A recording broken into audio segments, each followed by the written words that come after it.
ఈరోజు నానా బాధల చేత శోధనల చేత అల్లాడిపోతూ ఎందుకయ్యా నాకు ఇట్లాంటి పరిస్థితి అని నువ్వు అంటుండొచ్చు, ప్రశ్నిస్తుండొచ్చు, విరక్తి వస్తుండొచ్చు, ప్రార్థన చేయ బుద్ధి కాకపోతుండొచ్చు, వాక్యం చదువు బుద్ధి కాకపోతుండొచ్చు, అసలు సన్నిధికే వెళ్ళబుద్ధి కాకపోతుండొచ్చు,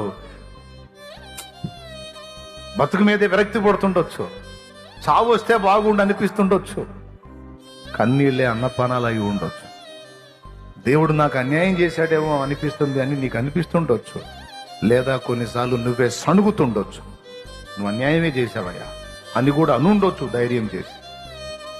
అయితే నేను చెప్పే మాట ఏంటంటే, ఒక రోజు ఉంది, ఆయన న్యాయ విధులన్నీ నీకు ప్రత్యక్షపరుస్తాడు. అనుమతించిన సంభవాలు సంఘటనలు ఎందుకు అనుమతించాడో నీకు ఫుల్ క్లారిటీ ఇస్తాడు. అప్పుడు నీకు ఆయనకి వెళ్ళి చూడటానికి కూడా సిగ్గుపడతా ఉన్నావు. ఎందుకు తెలుసా?